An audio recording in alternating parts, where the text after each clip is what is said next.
Captain Lee Hyun stepped off the transport shuttle and looked around the massive space station. The walls were made of some kind of metal that seemed to glow with its own light. Strange symbols covered every surface, and the air smelled like ozone and something he could not identify. This was the Galactic Council Station, the center of power for dozens of alien civilizations. Behind him walked Ambassador Park So-man, a woman in her 40s with sharp eyes and a calm face. She wore a simple black suit that looked plain next to the fancy clothes of the alien diplomats they passed. Commander Kang Ji-ho followed them, his hand never far from his sidearm. His eyes moved constantly, watching everything around them. The station was huge. They walked through corridors that could fit a city bus, past windows that showed the stars and other ships docked outside. Aliens of all shapes and sizes moved through the halls.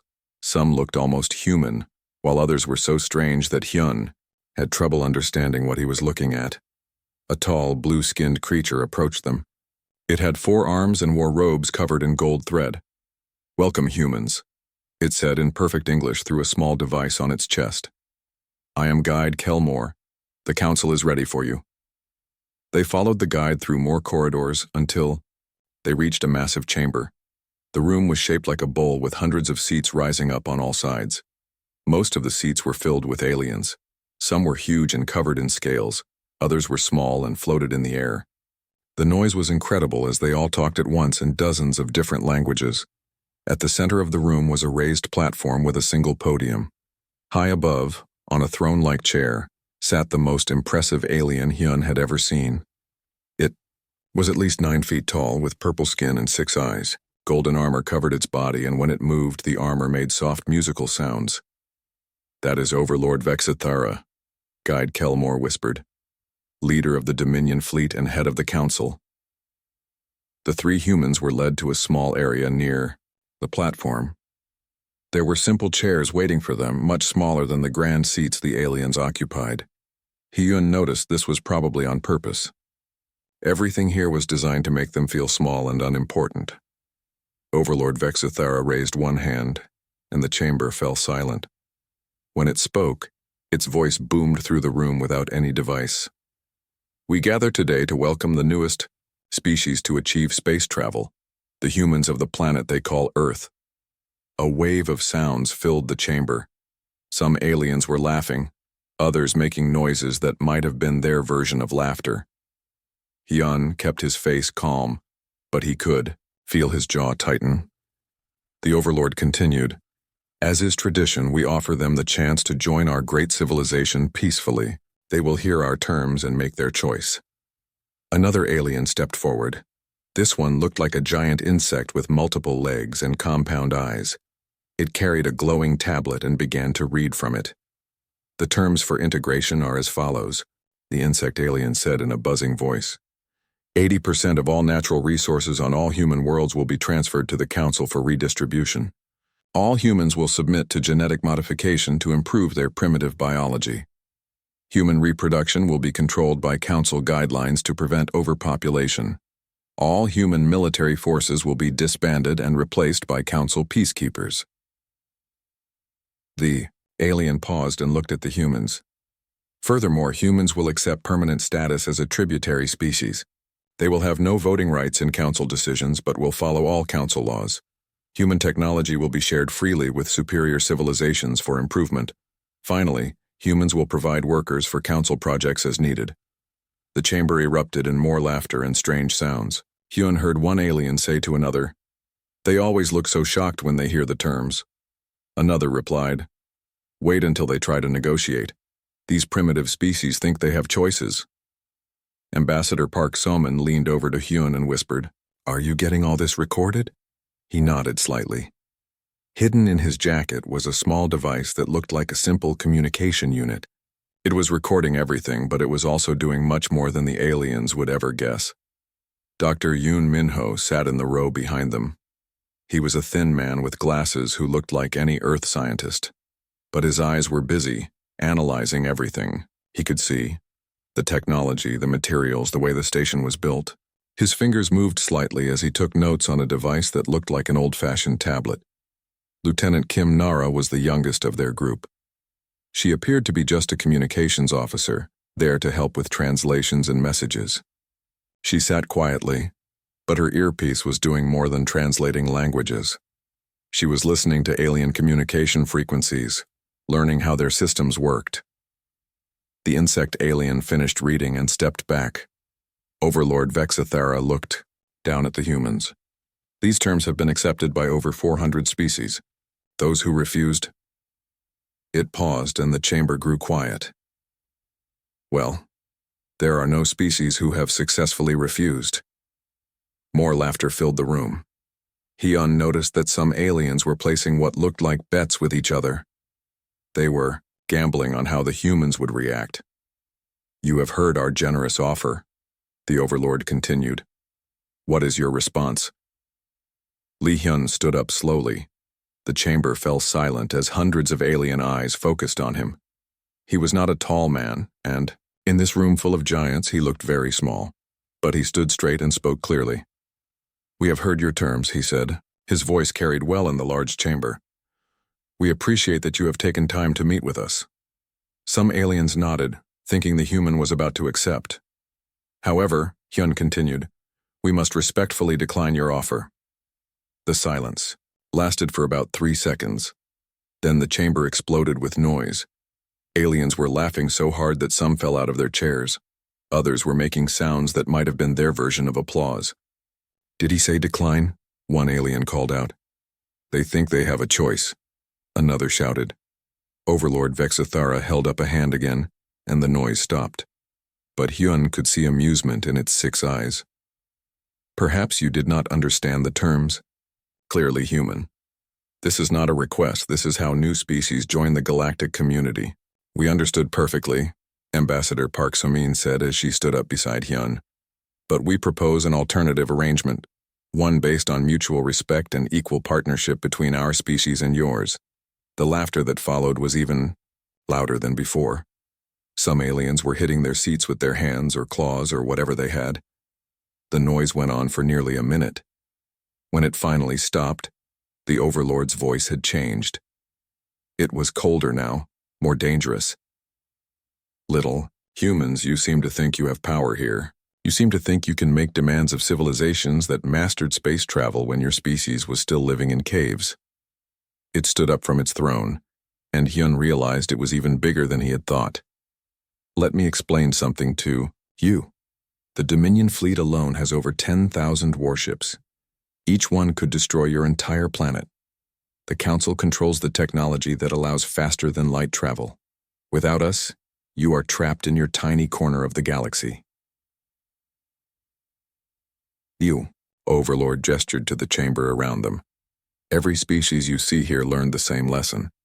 They learned that cooperation with superior civilizations is the only path to survival.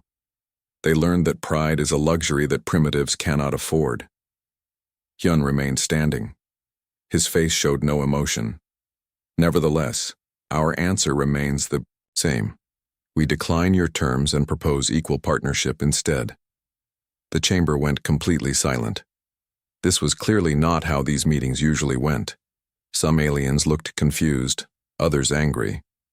A few seemed almost impressed by the humans' courage, even if they thought it was foolish. Overlord Vexithara's 6 eyes narrowed. Very well. Since you need time to understand your situation, we will be generous. You have 72 standard hours to reconsider. During this time, you will remain here as our guests. You will have comfortable quarters and good food. You will have time to think about your choice. It sat back down on its throne. When the time is up, you will give us your final answer. And I assure you, little humans, there will not be a third chance to choose wisely. The Overlord made a gesture, and several large aliens moved toward the human delegation. They were clearly guards, though they were trying to look friendly. Please, come with us, one of them said in broken English. We show you to rooms now. As they were led out of the chamber, Hyun could hear the aliens talking excitedly among themselves. They were already discussing what would happen when the humans finally gave in. Some were making jokes about how stubborn the new species was. Others were sharing stories about previous species who had tried to resist. None of them seemed worried. None of them seemed to think that maybe, just maybe, They had made a mistake. Commander Kang Jiho walked close to Hyun as they moved through the corridors. "Sir," he whispered, "are you sure about this?" Hyun nodded slightly. "Everything is going according to plan, Commander. Let them think we are helpless. Let them think we are fools." Behind them, Dr. Yoon Minho was still taking notes. His device had recorded detailed scans of the station's technology. Lieutenant Kim Nara had mapped their communication systems. The 72 hours had passed. Lee Hyun and his team sat in the council chamber once again, surrounded by hundreds of alien representatives. But this time, the mood was different. The aliens were not laughing anymore. They were angry. Overlord. Vexthara sat on its throne, all 6 eyes fixed on the humans below. "Your time is up," it said, its voice echoing through the chamber. "What is your final answer?" Lee Hyun stood up slowly. He looked around the chamber at all the alien faces staring down at him. Some looked eager, others looked bored. Most looked like they were watching an execution. "Our answer remains the same," he said clearly. "We decline your terms and propose equal partnership instead." The silence lasted only a moment this time. Then Overlord Vexithara stood up, its massive form towering over the chamber. "So be it," it said. "You have chosen the hard path. Let it not be said that the Council did not give you every chance to choose wisely." It gestured to one of its assistants, a spider-like creature with multiple arms. "Send the order to Admiral Thekmore. The 3rd Dominion battle fleet is to proceed to the human system designated New Busan. They are to demonstrate the price of defiance." The spider creature scuttled away to carry out the order. Overlord Vexithara looked down at the humans again. "Your newest colony world will serve as an example," it said. "After we destroy it, we will ask you again if you wish to reconsider. If you continue to refuse, we will destroy another, and another, until you understand that resistance is pointless." Ambassador Park Soman stood up beside Hyun. "We urge you to reconsider this course of action," she said. "Violence will not solve our differences." The chamber erupted in laughter again, but it was different now. Meaner, more vicious. "Listen to the primitive talk about violence," one alien called out. "They think they can threaten us," shouted another. Overlord Vexithara raised a hand for silence. "Take them back to their quarters," it ordered the guards. "Let them think about what they have brought upon their people while they wait for news from New Busan." As the humans were led away, aliens throughout the chamber were making bets on how long it would take for the humans to surrender. Most thought it would be less than a day once the news of New Busan's destruction reached them. The 3rd Dominion battle fleet was already moving toward human space. 50 warships, each one capable of destroying cities from orbit.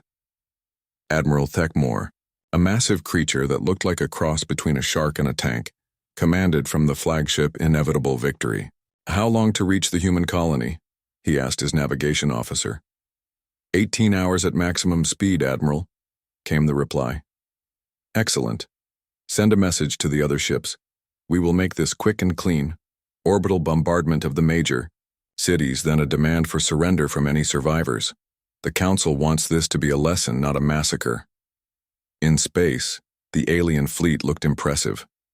The ships were huge, covered in weapons and armor. They moved in perfect formation, their engines leaving trails of exotic energy behind them. What they did not know was that they were being watched. Hidden sensors placed throughout the galaxy by human exploration ships had been tracking their movement from the moment they left Council space. Every ship had been identified, every weapon catalogued, every weakness noted. On a small monitoring station hidden in an asteroid belt, 2 humans watched the alien fleet approach. "Looks like they are taking the bait," said the first, a woman named Captain Shin Yeji. 50 ships, replied her partner, Engineer Jang Wooben. "That is more than our intelligence estimated they would send for a first strike." "Good," said Yeji. "It will make the demonstration more impressive." She activated a communication device and spoke into it. "Control, this is Monitor Station 7. The aliens have taken the bait. 50 ships, moving toward New Busan as predicted. Request permission to activate Protocol 7. The reply came immediately. Permission granted, all stations report ready. Admiral Cho is standing by. 18 hours later, the 3rd Dominion battle fleet arrived at New Busan. It was a young colony, only 5 years old, with about 2 million human settlers.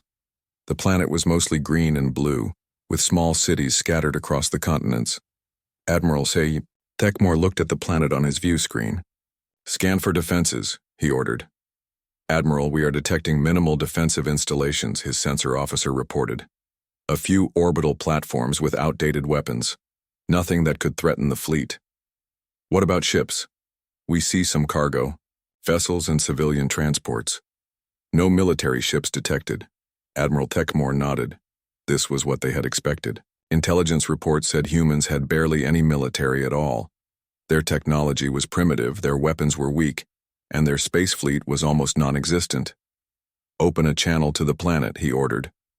The main screen showed a human man in a simple uniform. He looked nervous but was trying to appear calm. This is Governor Park of New Busan Colony, the man said. Why have you brought warships to our system? Admiral Techmore enjoyed this part. I am Admiral Techmore of the 3rd Dominion Battle Fleet. Your leaders have refused the generous terms offered by the Galactic Council. You will now pay the price for their foolishness. The governor's face went pale. Please, we are just civilians here. We have done nothing wrong. We have families, children. Your leaders should have thought of that before they chose defiance. The Admiral interrupted. You have 1 hour to evacuate your major cities before we begin bombardment. Use this time to send a message to your government. Tell them this is what happens when primitives refuse to know their place. The channel closed. Admiral Techmore turned to his weapons officer. Begin charging the main guns. Target the 3 largest cities. We will give them exactly 1 hour. Then we will show them the power of the Dominion fleet. But as the alien ships moved into bombardment position, something appeared on their sensors. A single ship approaching from the outer system. Admiral, the sensor officer called out. We have a contact. 1 ship moving toward us at high speed. Identification? Unknown. Design, sir, it appears to be human. Admiral Techmore laughed. 1 ship? They send 1 ship against 50? These primitives truly do not understand what they face. What class of vessel is it? The sensor officer looked confused.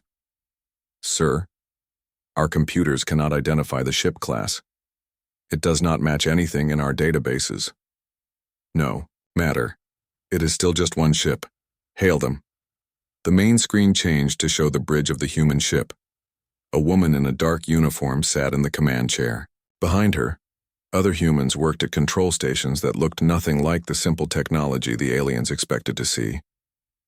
I am Captain Shin Yeji of the human space vessel Indomitable, the woman said. Her voice was calm, but there was something in her eyes that made Admiral Techmore pause.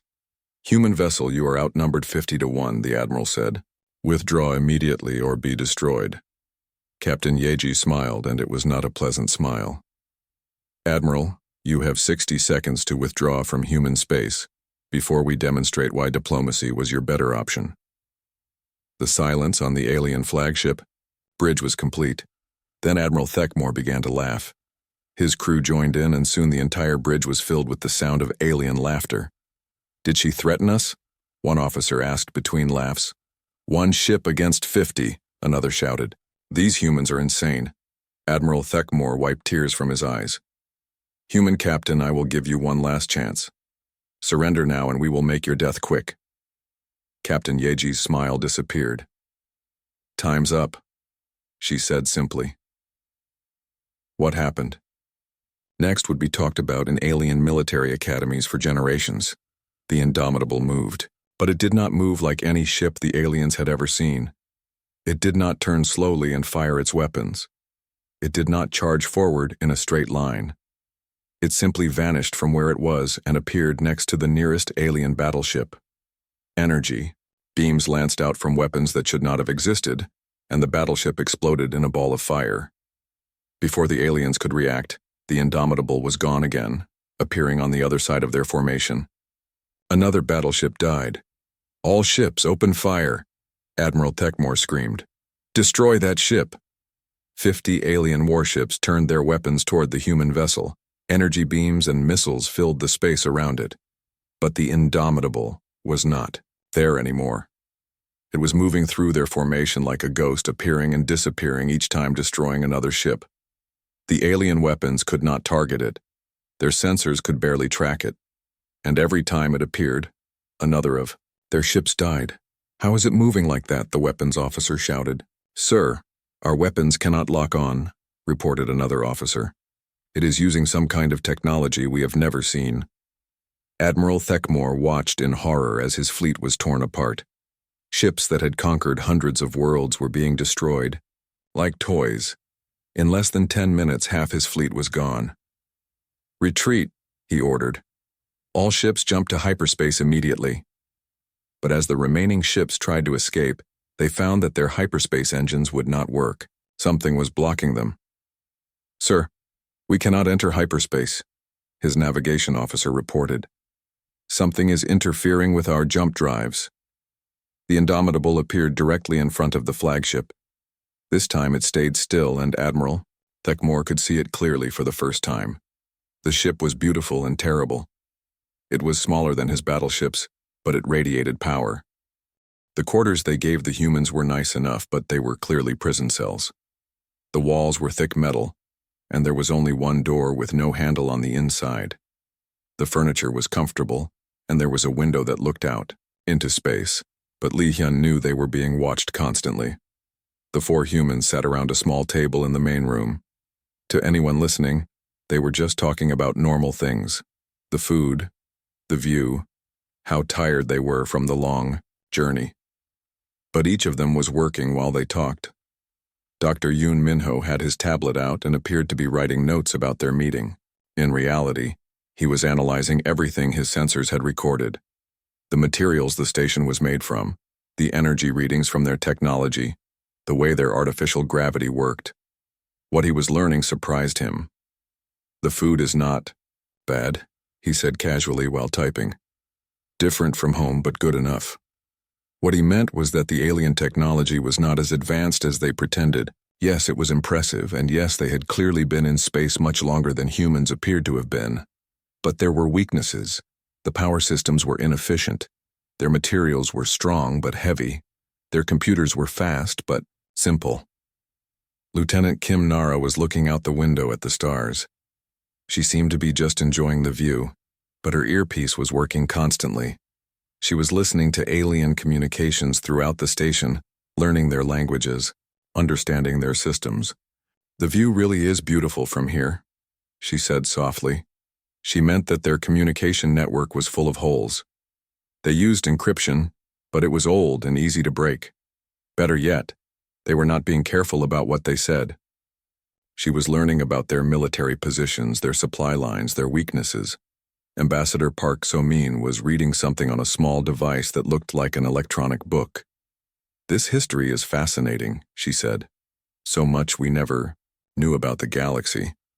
She was actually reading intelligence reports that were being sent to her through channels the aliens did not even know existed. Reports about every species in this chamber, their histories, their fears, their secrets. Commander Kang Jiho sat quietly, apparently just resting. But his eyes never stopped moving, and his mind was working. He was memorizing the layout of the station, counting guards, noting their weapons and equipment. He was also doing something else that the aliens would never suspect. He was getting ready. Outside their quarters, aliens walked by constantly. Some were guards, some were just curious. Many stopped to look through the small window in their door, pointing and talking about the strange humans inside. "Look at them," one alien said to another. "They actually think they can say no to the council. My species tried the same thing," replied the other. "We learned better after they destroyed 3 of our worlds." In the main council chamber, the meeting had moved to other business, but the humans were still the main topic of conversation. Aliens were sharing stories about their own first meetings with the council, back when they still thought they had choices. A reptilian alien with green scales was telling a group of others about his species' experience. "We were so proud. He said with what sounded like sadness. We had built a small empire, conquered 12 worlds. We thought we were powerful. What happened? Asked a floating creature that looked like a jellyfish. They sent one ship, the reptilian replied. Just one. It destroyed our entire battle fleet in less than an hour. After that, we were very eager to accept their generous terms. Another alien, this one covered in fur and walking on 6 legs, joined the conversation. At least your people fought. Mine tried to hide. We shut down all our communications, pulled back to our home system, and hoped they would leave us alone. Did it work? The jellyfish asked. The furry alien made a sound. That might have been laughter. They found us anyway. Turns out you cannot hide from the Dominion fleet. They know about every species in the galaxy long before they make contact. Back in the human quarters, the 4 prisoners continued their quiet work. Dr. Yoon Minho had finished his analysis of the station's technology.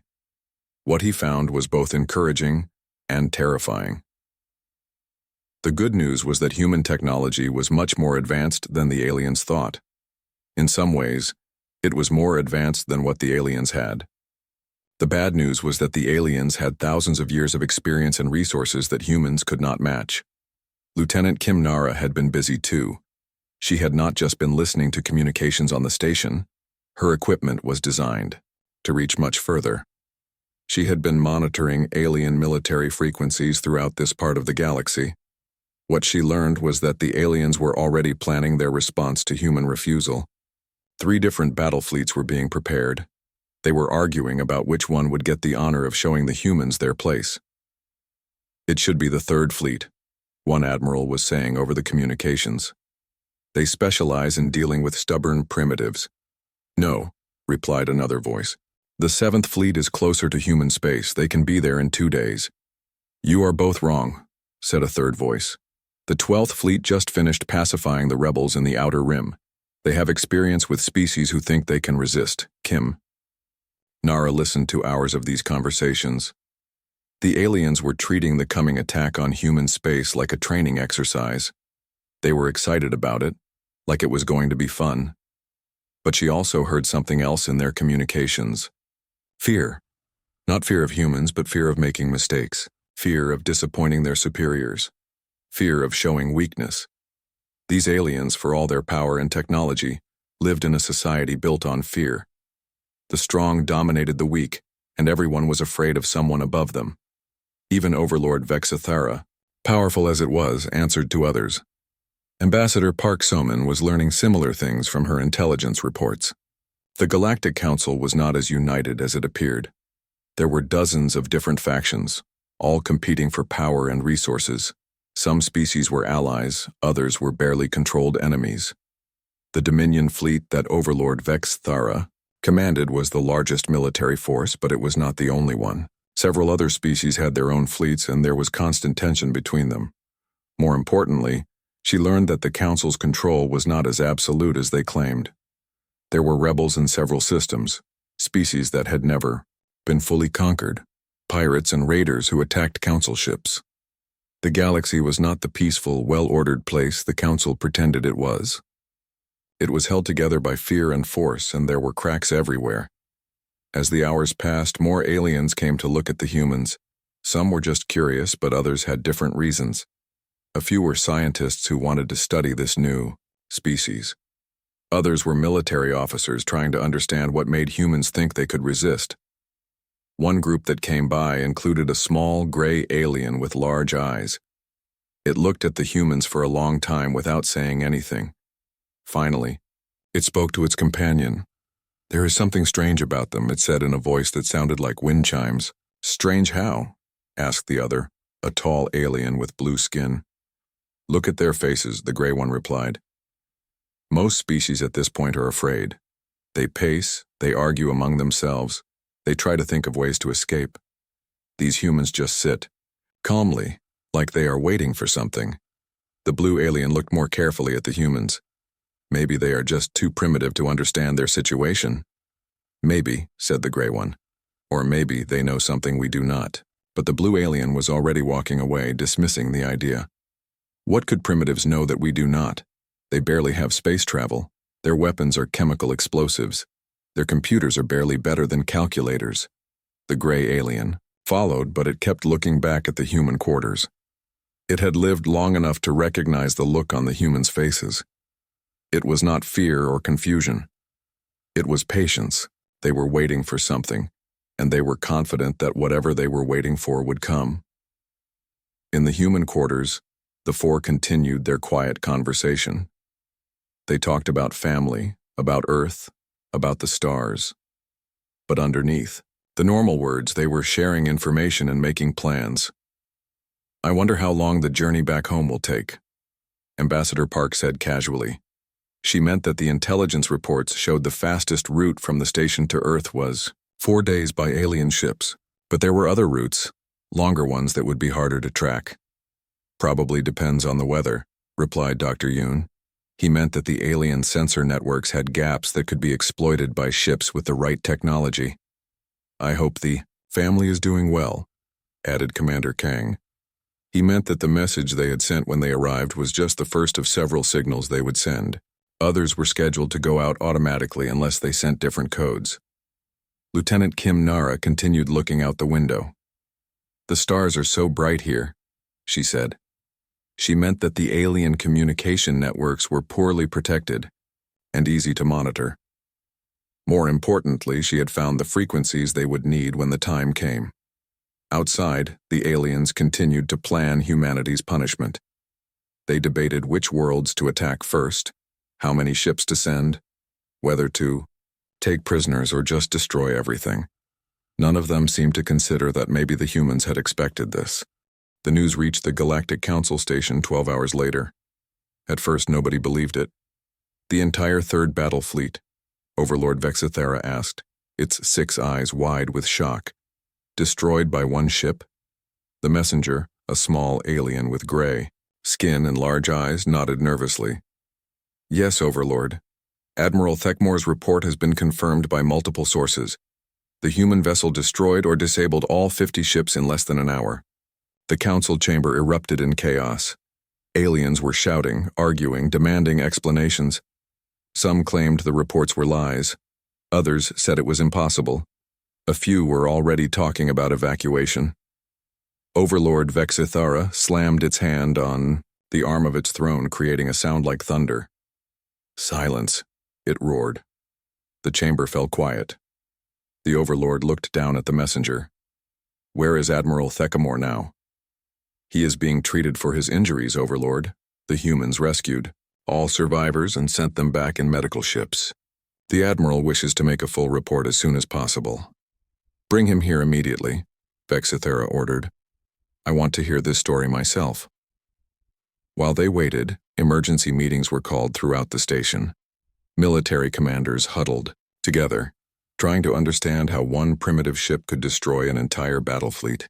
Intelligence officers frantically searched their databases for any missed information about human technology. In their quarters, the 4 human prisoners could hear the commotion through the walls. Guards were running through the corridors. Alarms were sounding, and they could hear excited alien voices everywhere. "Sounds like the news has arrived," Ambassador Park Soman said calmly. Dr. Yoon Minho was still working with his tablet. "I am getting some interesting readings from their communication systems," he said. "It seems like their entire intelligence network is in overdrive." Lieutenant Kim Nara was listening to the alien communications with a small smile on her face. "They are panicking," she reported. "Half of them think the reports are fake. The other half are trying to figure out what went wrong." Commander Kang Jiho sat quietly, but his eyes showed satisfaction. "Phase 1 is complete," he said softly. Lee Hyun nodded. "Now we wait for them to realize the truth." 2 hours later, Admiral Thekmore arrived at the council station. He was a massive alien, but now he looked small and broken. Bandages covered parts of his shark-like body, and one of his arms was in a mechanical brace. The council chamber was packed when he made his report. Every alien representative was there, along with military commanders and intelligence officers. They all wanted to hear what had really happened at New Busan. Admiral Thekmore stood before Overlord Vexithara and began to speak. His voice was quiet. very different from the proud commander who had left just days ago. The human colony was exactly as our intelligence report said, he began. Minimal defenses, no military presence, civilian population only. We arrived and prepared for standard orbital bombardment. Then what happened? Vexithara demanded.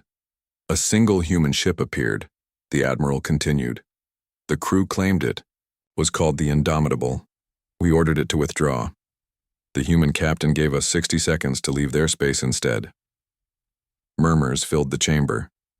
Some aliens were laughing, but the laughter sounded nervous now. I ordered the fleet to destroy the human ship, Admiral Thekmore said. That was when everything went wrong. He described the battle in detail, the way the human ship moved, appearing and disappearing instantly, the weapons that cut through alien armor like it was paper, the technology that blocked their hyperspace engines. It was not a battle, he finished.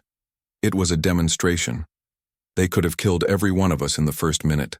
Instead, they disabled most of our ships and rescued our crews. They wanted survivors to bring back this story. The chamber was completely silent when he finished. Then Overlord Vexithara stood up.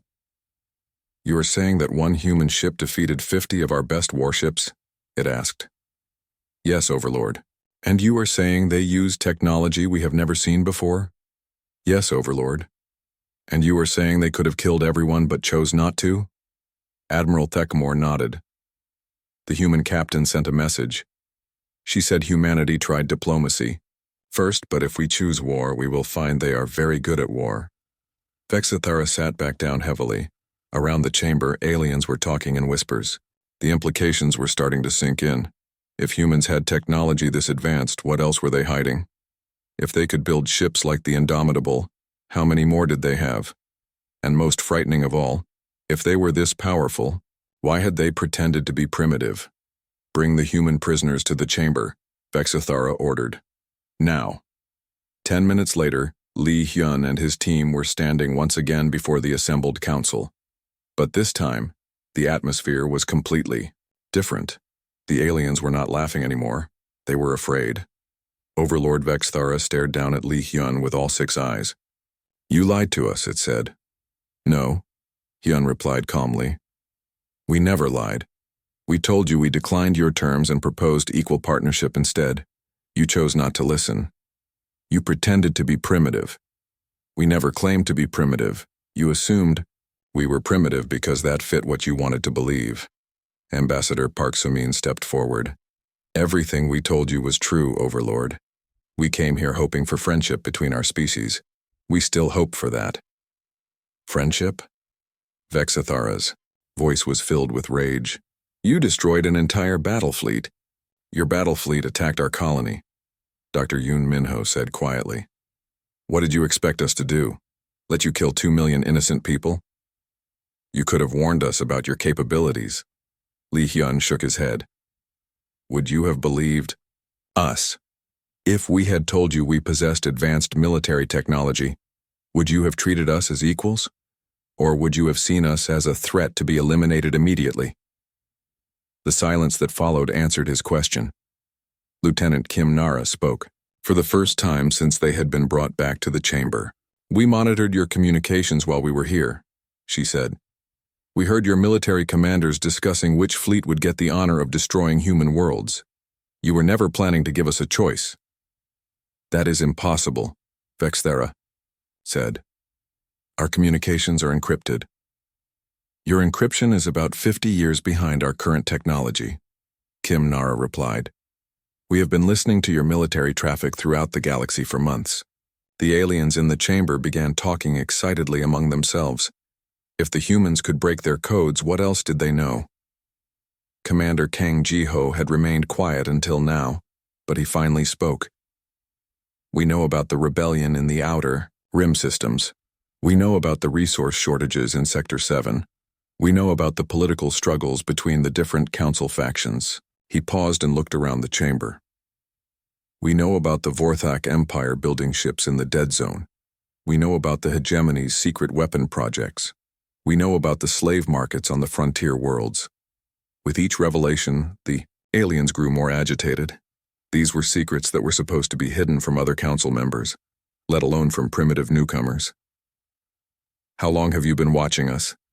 Vexthara asked. "Long enough," Li Hyun answered.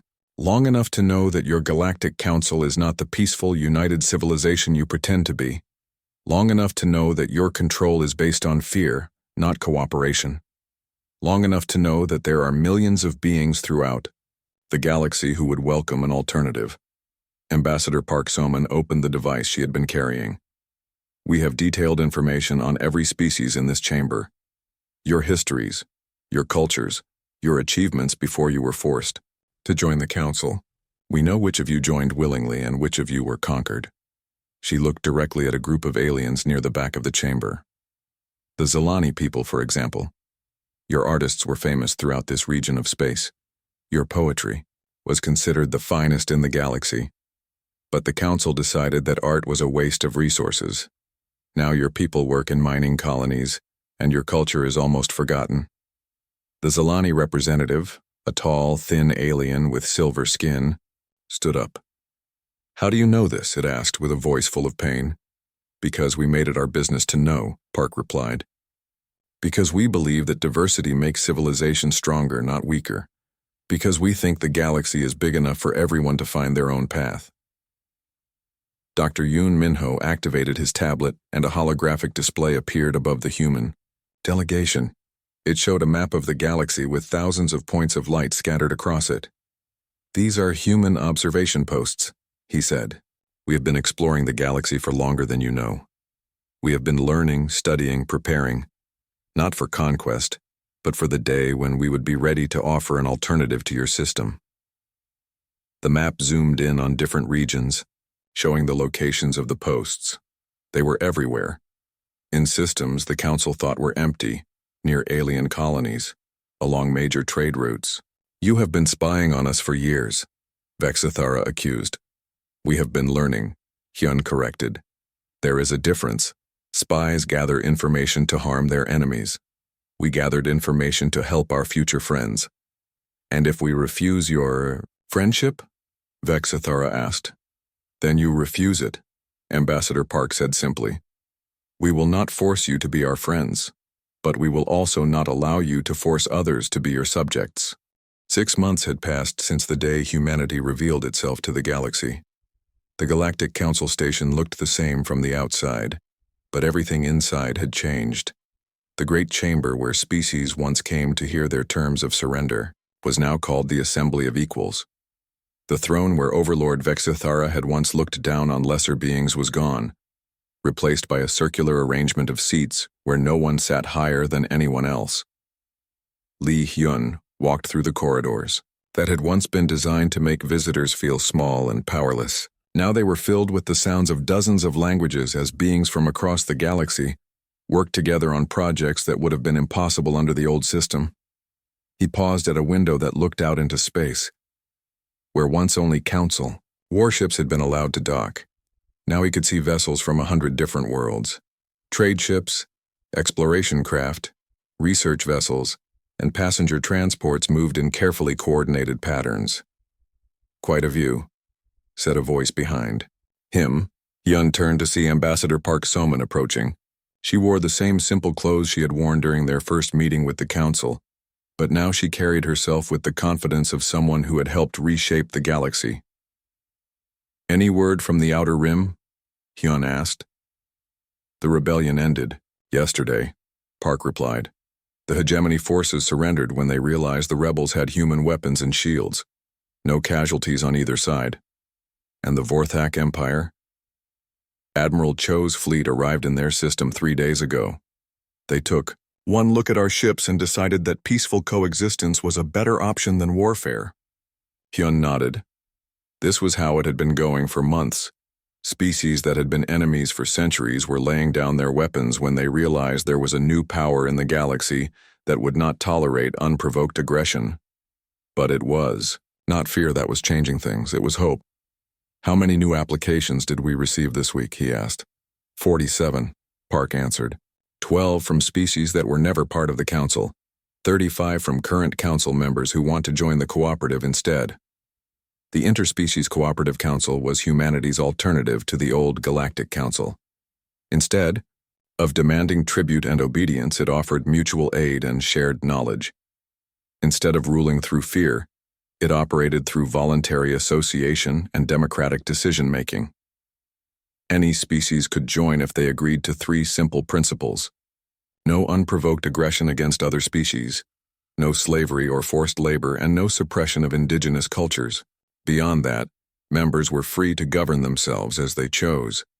The results had been remarkable. Trade between species had increased dramatically when it was no longer controlled by council bureaucrats who took most of the profits. Scientific research had advanced by centuries in just months as species shared knowledge freely instead of hoarding it. Most importantly, wars were ending throughout the galaxy. It was hard to justify attacking your neighbors when there were human ships nearby that would intervene to protect the innocent. "Any problems?" Hyun asked. Park smiled. "The usual complaints. Some species think we are too soft because we do not punish former council members harshly enough. Others think we are too strict because we actually enforce the no-slavery rule. And Vexithara? Still in custody, still demanding a trial for war crimes. The legal committee is trying to figure out how to handle it fairly." This was one of the hardest problems humanity had faced. The old Galactic Council had committed terrible crimes over the centuries. Entire species had been enslaved, worlds had been destroyed, cultures had been wiped out.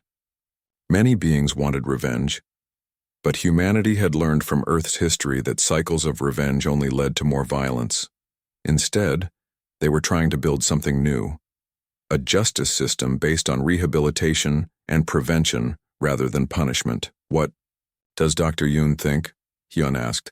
"He says the important thing is to make sure it never happens again. The trials matter less than the reforms." Dr. Yoon Minho had become the head of the cooperative's technology sharing committee. His job was to help less advanced species develop the tools they needed to defend themselves and improve their lives. It was work he loved, much more than the military analysis he had done during the transition. "Any word from Kim Nara?" Hyun asked. "She is doing well on the frontier. Her team just made contact with 3 new species near the galactic rim. All 3 are interested in joining the cooperative." Lieutenant Kim Nara had been promoted to captain and given command of the First Contact Division. Her job was to find species that had been missed by the old council and offer them friendship instead of conquest. She was very good at it. "And Commander Kang?" "He is training the new peacekeeping force. 200 species have contributed ships and personnel so far. The peacekeeping force was humanity's solution to the problem of enforcement. Instead of using fear to maintain order, they used the threat of intervention to prevent conflicts. When disputes arose between species, peacekeeping ships would arrive and offer mediation services. Most conflicts ended quickly when both sides realized that human mediators were fair and human weapons made violence pointless." Hyun and Park continued walking through the station. They passed a meeting room where representatives from 12 species were working together to design new trade routes. In another room, scientists from 20 worlds were collaborating on a project to heal damaged ecosystems. In the old council, such cooperation would have been impossible. Species were kept isolated from each other, forced to deal only with council representatives who took a cut of every transaction and controlled every exchange of information. "How is morale among the human crews?" Park asked. "Good," Hyun replied. "Better than good. They feel like they are making a difference." This was important. Humanity had revealed its strength to the galaxy, but that strength came with responsibility. Human ships were now patrolling trade routes, protecting colonies, and intervening in conflicts throughout known space. It was exhausting work, but it was work that mattered. "Any regrets about how we handled things?" Park asked. Hyun considered the question carefully. "Sometimes I wonder if we could have found a way to do it without destroying the Third Battle Fleet. All those aliens who died, they died because their leaders chose to attack innocent civilians," Park reminded him. "We gave them every chance to choose differently." "I know. But I still wonder." They reached the central hub of the station, where the old council chamber had been rebuilt as the assembly of equals. Through the transparent walls, They could see representatives from dozens of species working together on the day's business. The Zilani representative was there, now serving as the head of the Cultural Preservation Committee. Under the old council, the artistic traditions of the Zilani people had been suppressed as a waste of resources. Now they were being celebrated and shared throughout the galaxy. The reptilian alien who had told the story about his species' conquest was also there, working with the Reparations Committee. His people had been enslaved for centuries, forced to work in mines and factories. Now they were free, and the committee was helping them rebuild their civilization. Even some former council species had found new purpose. The spider-like aliens who had once served as bureaucrats in the old system were now using their organizational skills to coordinate relief efforts for war-damaged worlds. "Look at them," Park said softly. 6 months ago, half of them were enemies. Now they are working together to solve problems instead of creating them. "It is what we always hoped for," Hyun agreed. "But I have to admit I never thought it would happen this quickly." The transformation had been remarkably swift. Once species realized that humans were not interested in domination, most had been eager to try something new. The old system had made everyone miserable except for the few at the top. Given a real alternative, most beings had chosen cooperation over conflict. Of course, not everyone had been happy with the changes. Some former council members had tried to organize resistance. A few species had attempted to form their own empire, to challenge human influence. Several military commanders had launched attacks on cooperative worlds. All of these efforts had failed quickly. It was hard to build an empire when potential subjects could call for human protection. It was difficult to maintain military aggression when human ships could disable your fleet without destroying it, then offer your crews jobs in the peacekeeping force. Most importantly, it was almost impossible to convince anyone to fight when the alternative was peace, prosperity, and freedom. "Sir," a voice called from behind them. They turned to see a young human officer approaching. It was Lieutenant Wang, one of the new diplomatic corps members. "What is it, Lieutenant?" Hyun asked. "We just received a priority message from Admiral Cho," Wang reported. "Long-range sensors have detected signs of intelligent life beyond the galactic rim. The Admiral is requesting permission to make first contact." Hyun and Park exchanged glances. This was what they had always known would happen eventually. The galaxy was vast, but it was not infinite. Sooner or later, humanity and its allies would encounter other civilizations. "What do we know about them?" Park asked. "Very little, ma'am. The signals suggest advanced technology, possibly more advanced than ours.